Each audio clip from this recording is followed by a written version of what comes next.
Bonjour, je suis Pascale Neveu, je suis directrice de l'école multimédia qui est la première école spécialisée dans l'enseignement des métiers de l'Internet à Paris. Il faut savoir que le lieu où vous vous trouvez aujourd'hui, c'était une salle de cours il y a 48 heures. C'est parce que Marie Le Petit, dont on voit l'œuvre exposée derrière moi, qui enseigne à l'école et qui m'a demandé si elle pouvait utiliser une des salles de l'école pour en faire une galerie. L'exposition Temporary Items, séquence 1, se déroulera du 15 avril au 26 avril. Marie Le Petit, j'ai le travail que vous voyez derrière moi.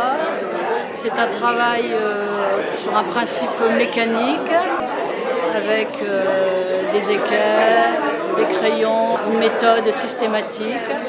Je tourne autour de plusieurs points. Parce que moi, ce qui m'intéresse, c'est la relation entre la géométrie et le monde de la nature. Le monde organique, le monde vivant et sa construction. Cette exposition est née d'une volonté de réunir 4 autres artistes avec moi. Et ces 4 autres artistes ont tous, et moi-même, une relation avec le monde du multimédia. Je suis Noriyuki Muraki, je viens du Japon. Dans cette installation, je présente l'image comme le monde microscopique. En fait, je travaille toujours les dessins automatiques et abstraits. Pour travailler cette installation, d'abord, j'ai scanné les images de dessin et j'ai dessiné sur le contour de forme de dessin. J'ai lancé à la machine laser et puis j'ai peint la peinture acrylique. Quand le spectateur marche autour de mon installation, ça change les formes et la couleur. C'est ça que mon but. Je m'appelle Anaïta Bataï, je suis une artiste plasticienne.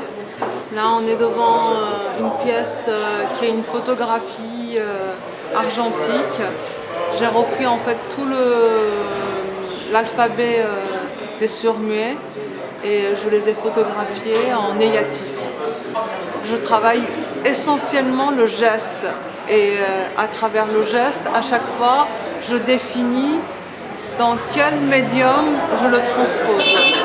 Comme là, c'est le cas avec l'alphabet qui sont finalement des gestes qui ont derrière un signifiant. Par ailleurs, je présente aussi une série de vidéos où j'ai fait un appel à projet. J'ai demandé à une série d'amis et de connaissances de milieu d'art, mais pas forcément des gens qui travaillent absolument la vidéo, de réfléchir et de me proposer 1 minute de vidéo sans son, parce que souvent les installations que je propose sont dirigées vers l'extérieur où il n'est pas possible d'intégrer le son. Et je trouvais qu'en général c'était intéressant de juste voir les images en mouvement sans être interagi par le son. Comme au début du cinéma où le cinéma était muet. Je m'appelle Jacques Casolaro, G.A. Casolaro pour les Français. J'habite entre Rome et Paris. Visible, invisible, c'est un travail sur un voyage, mais que ça devient les voyages de la vie. Et en effet, c'est un travail sur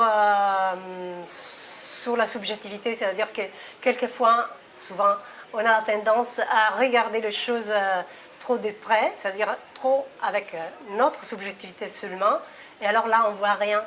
On est trop près, on n'arrive pas à faire la mise à point de la réalité. Le fait de s'éloigner de notre propre subjectivité, ce n'est pas du tout une perte.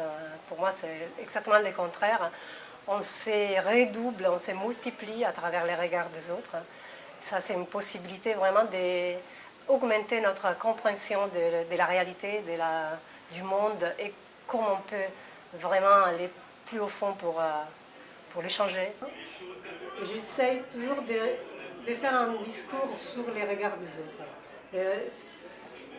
Je veux dire, qu'est-ce que ça veut dire vraiment se mettre à la place de l'autre, essayer de comprendre qu'est-ce qu'il est en train de vivre, qu'est-ce qu'il est en train de regarder, qu'est-ce qu'il est en train de ressentir. Je m'appelle Jean-Christophe Vaillant, je travaille dans le milieu de la mode et du luxe. Mon travail est à base de miroirs. J'utilise évidemment d'autres matériaux qui sont le bois, qui sont également des textures comme la peinture, des vernis. Je travaille sur des assemblages d'outils, l'univers des couteaux, qui est un autre domaine. Dans ce travail de composition, en fait, j'assemble cet univers à la fois dur, masculin, plus précieux et féminin de cet univers de luxe aussi,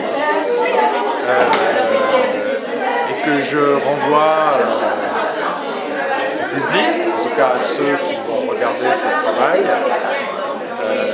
une image assez contrastée qui a son côté clinquant et attirant, et en même temps il y a quelque chose de forcément un peu inquiétant et de repoussant, avec cette particularité dans ce travail que le public qui va le regarder se retrouve dans la composition.